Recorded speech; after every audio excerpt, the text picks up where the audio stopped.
क्या जाओ, क्या मसला है? तो बेटा परप्लेक्सिटी को हम डिस्कस कर रहे थे कि परप्लेक्सिटी एक ऐसा अकाउंट होता है तो आपने जो uncertain period of time for ever के लिए जाओ आपने खोला होता है, ठीक है। जैसे आपको पेंशन मिलती है, अगर पेंशन फर्स्ट टाइम मिलती है, मिस्टर अहमद एक रिटायर्ड पर्सन है, उनको हर महीने 20,000 रुपए की पेंशन मिलती है। सर म्यूट तो मिस्टर करो। अहमद जब तक जिंदा रहते हैं,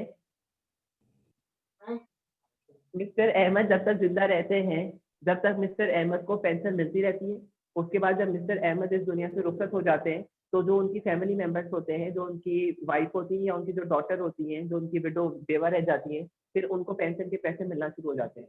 जब तक वो लोग यहाँ रह रहे हैं, उनके लीगल रिप्रेजेंटेटिव मौजूद हैं, जब तक वो पेंशन मिलती रहेगी। हमें नहीं पता कि वो लीगल रिप्रेजेंटेटिव कितने साल तक जिंदा रहेंगे। ये एक अनसर्टेन पीरियड ऑफ टाइम हो सकता है, वो हमेशा हमेशा बहुत सालों तक जिंदा रहे, बहुत बड़ी उनकी उम्र हो जाए, तो फिर भी उनको पेंशन मिलती रहेगी, मिलती रहेगी, मिलती रहेगी। बेटा ऐसा अकाउंट जो आपने फॉर एवर के लिए खोला हो या for uncertain period of time हो, जिसमें आपकी नंबर ऑफ पेमेंट और एन की वैल्यू इंफिनिटी तक पहुंच जाए, जिसे आप डिफाइन ना कर पाओ, ऐसे अकाउंट को आप कहते हो परप्लेक्सिटी अकाउंट। ऐसे अकाउंट को कहते हो परप्लेक्सिटी अकाउंट, जो एवर लास्टिंग अकाउंट हो और जो इनफिनिट पीरियड ऑफ टाइम तक क्या हो, आपने खोला हो। इसके बाद बेटा एक और बात बताएं, एक सिंपल सी एक डिस्कशन करते हैं। मैं आपसे कुछ पूछना चाहूंगा। मैं कहता हूं कि मैं एक अकाउंट खुलवाता हूं और हर महीने क्या करता हूं, उस पे 500 रुपए क्या करता हूं, डिपॉजिट करता हूं। अच्छा, मैं चाहता हूं मैं परपेचुइटी बेसिस के ऊपर अकाउंट खुलवाऊं फॉर एवर के लिए, जब तक मैं जिंदा हूं, जब तक मैं क्या करता रहूं, पेमेंट डलवाता रहूं, 500 रुपए हर महीने डिपॉजिट करता रहूं। मेरे बाद जो मेरे लीगल रिप्रेजेंटेटिव होंगे, वो मेरे बिहाफ पर 500 की क्या करते रहते हैं, उस अकाउंट में पेमेंट करते रहते हैं। आप मुझे बता दो कि उस अकाउंट का, उस एन्युटी का सम कितना होगा फ्यूचर के अंदर, उस एन्युटी का सम कितना होगा, आप मुझे ये बात बता दो। तो क्या ये हमारे लिए पॉसिबल है कि हम एक ऐसी चीज का सम बताएं जिसमें हमारी नंबर ऑफ टाइम जो है वो इंफिनिटी तक चला गया है, नंबर ऑफ पेमेंट इंफिनिटी तक चली गई है? क्या ये पॉसिबल है कि हम उसका सम बता सकें?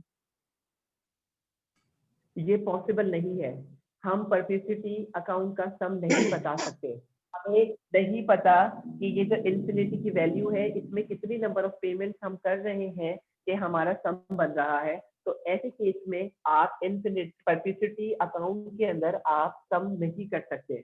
ना आप ऑर्डिनरी एन्युटी के बेसिस पे अगर आपका अकाउंट है तो भी आप सम नहीं बता सकते, और अगर ड्यू बेसिस पे आपने अकाउंट खोला है तो भी आप इस केस में सम नहीं बता सकते।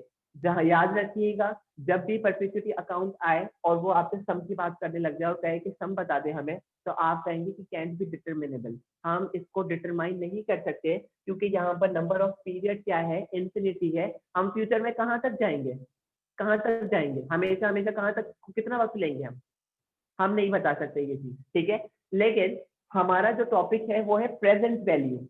प्रेजेंट वैल्यू ऑफ परप्लेक्सिटी का मतलब ये है कि प्रेजेंट वैल्यू आप परप्लेक्सिटी की बता सकते हो। प्रेजेंट वैल्यू का मकसद क्या होता है? प्रेजेंट वैल्यू वो आज की वैल्यू होती है, जो भी आपको फ्यूचर में पैसा मिलेगा over the certain period of time, आप उस सारे पैसे को क्या करते हो, पीछे लेकर आ जाते हो, और उसमें जो भी डिस्काउंट एलिमेंट शामिल होता है, आप उस डिस्काउंट एलिमेंट को एलिमिनेट कर देते हो, तो आप आज की प्रेजेंट वैल्यू पे आ जाते हो। ऐसा करते हैं, ऐसा करते हैं हम। पिछले जितने भी फ्यूचर, अगले फ्यूचर में हमें जो जो रेंटल्स मिलने हैं, जो जो हमें सिमिलर पेमेंट्स मिलनी है, हम उन सबको आज बैक लेकर आ जाते हैं, और बैक लाकर क्या करते हैं, उनकी प्रेजेंट वैल्यू पता करते हैं। अगर आपको प्रेजेंट वैल्यू एग्जामिनर कहता है पता करने का, तो आप प्रेजेंट वैल्यू डिटरमाइन कर सकते हो। प्रेजेंट वैल्यू डिटरमाइन करने के लिए आपको सिंपली क्या करना है, जो आपकी एक रेगुलर पेमेंट है। लेट सपोज मैं कहता हूँ कि गवर्नमेंट मुझे हर महीने 500 रुपए देती है पेंशन, ठीक है, 500 रुपए पेंशन देती है, और ये जो 500 रुपए जिस अकाउंट में, जो परपेचुइटी अकाउंट खुला हुआ है, वो गवर्नमेंट हमें बताती है कि उसने 20% पर अकाउंट खोला हुआ है। कितने परसेंट पे अकाउंट खोला हुआ है? 20% पर। मुझे फ्यूचर में तो जब तक मैं जिंदा हूँ, जब तक मेरी फैमिली जिंदा है, जब तक हर महीने 500 रुपए मिलते रहेंगे। लेकिन आज अगर हम फ्यूचर में मुझे मिलने वाले जितने भी कैश इनफ्लोस है, अगर आज हम उनको पीछे लेकर आए और आज की वैल्यू पता करें कि आज टोटल उस पैसे की वैल्यू क्या होगी, तो हमारे पास फॉर्मूला है प्रेजेंट वैल्यू ऑफ परपेचुइटी का, आर अपॉन आई। आर क्या है बेटा? आर ये रेगुलर सीरीज ऑफ पेमेंट्स है जो आप रिसीव कर रहे हो परपेचुइटी अकाउंट में, जो आप डिपॉजिट कर रहे हो। और आई जो है वो है रेट, जो रेट इसको क्या कर रहा है? ग्रॉस अप कर रहा है।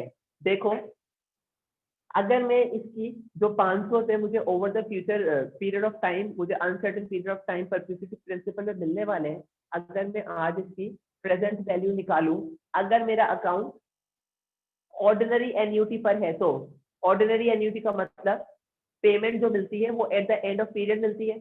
ऑर्डिनरी का मतलब यही है, पीरियड के एंड के ऊपर। 500 रुपए मेरे लीज जो मुझे रेंटल्स मिल रहे थे, आर की वैल्यू थी, मैंने उसको डिवाइड कर दिया, जो परसेंटेज थी जिससे वो क्या हो रही थी? ग्रॉस अप हो रही थी। ये परसेंटेज से डिवाइड करने का मकसद क्या है? परसेंटेज से डिवाइड करने का मकसद ये है इस वैल्यू को ग्रॉस अप कर देना, इस वैल्यू को ग्रॉस अप कर देना, इंटरेस्ट एलिमिनेट कर देना, और जो एक्चुअल वैल्यू जो आपको मिलने वाली है फ्यूचर तक, उसको बताना। इस वैल्यू का मकसद ये है। तो जब 20% पे अकाउंट खुलेगा तो मैं फ्यूचर में जाकर जो मुझे पैसा रिसीव होना है, अगर आज उस सारे पैसे की हम फ्यूचर प्रेजेंट वैल्यू निकाल लें उन फ्यूचर कैश इनफ्लोज की, तो वो बराबर आएगी 2500 के, 2500 के। ये तो बात हो गई ऑर्डिनरी एन्यूटी के ऊपर, अगर आपका अकाउंट खुला हुआ है तो। अगर आपका अकाउंट कहाँ खुला है? ऑर्डिनरी एन्यूटी प्रिंसिपल पे खुला है। लेकिन अगर आपका जो अकाउंट है वो एन्यूटी ड्यू प्रिंसिपल पे खुला है, तो एन्यूटी ड्यू प्रिंसिपल पर क्या होता है कि आपको जो पेमेंट मिलती है वो at the start of period मिलती है। पहली पेमेंट जो मिलेगी ना, उसमें कोई इंटरेस्ट शामिल नहीं होगा, उसमें से कुछ डिस्काउंट नहीं करना। अगर आज आपने अकाउंट खुलवाया है ना, ड्यू का मतलब है तो आज ही आपको क्या मिल जाएंगे? पैसे मिल जाएंगे, आज ही आपके हाथ में पैसे आ जाएंगे। तो आपने सिंपली क्या करना है, जो आपके पास ऑर्डिनरी एन्यूटी वाला फॉर्मूला है उसमें ही आर को प्लस कर देना है। एक रेंटल जो आज का रेंटल है वो प्लस कर दो, और बाकी उसमें वो चीजें लेकर आ जाओ जो आपको फ्यूचर में मिलने वाली है, उनकी क्या कर दो? प्रेजेंट वैल्यू पता कर दो। तो आज अगर हमें हमने जो फ्यूचर की कैश इनफ्लोज है उसकी हमें कितनी वैल्यू मिल रही है? 2500। 2500 में सिंपली अगर आप एन्यूटी ड्यू वाला पता करना चाहते हो परपेचुइटी अकाउंट, तो आप इसमें जो आपका एक पेमेंट आपको मिल रही है 500 रुपए की, वो ऐड कर दो, तो आपको जो टोटल मिलेगा वो मिलेगा उस अकाउंट का जो आपने एन्यूटी ड्यू बेसिस पे परपेचुइटी अकाउंट खुलवाया है। इसका क्वेश्चन देखते हैं, उसके बाद क्या होगा ज्यादा क्लियर हो जाएगा। परपेचुइटी अकाउंट में कुछ नहीं होता है, ये एक एवरलास्टिंग अकाउंट होता है जो फॉर एवर चलता रहता है, अनसर्टेन पीरियड ऑफ टाइम चलता रहता है। इसमें एन की वैल्यू जो होती है वो इन्फिनिटी तक पहुंच जाती है, जिस वजह से हम इसका सम पता नहीं कर सकते। लेकिन जो फ्यूचर में हमें कैश इनफ्लोज मिलने वाले होते हैं, हम उनको बैक लेकर आ सकते हैं, और बैक लेकर आकर इंटरेस्ट रेट से डिवाइड कर कर उनको क्या कर सकते हैं? प्रेजेंट वैल्यू उनकी पता कर सकते हैं। अगर ऑर्डिनरी एन्यूटी बेसिस पर at the end of the period वाला अकाउंट खुला है, तो आपको क्या करना है, जो आपका रेंटल है उसको आपको सिंपली क्या करना है? रेट से डिवाइड कर देना है। लेकिन अगर आपने ड्यू बेसिस पे अकाउंट खोला है, तो आपने ऑर्डिनरी एन्यूटी वाले ही आंसर के अंदर एक लीज रेंटल मजीद ऐड कर देना है, तो आपको ड्यू वाला आंसर मिल जाएगा। ये परपेचुइटी अकाउंट है, बहुत आसान सा कॉन्सेप्ट है। इसके क्वेश्चन देखते हैं जरा।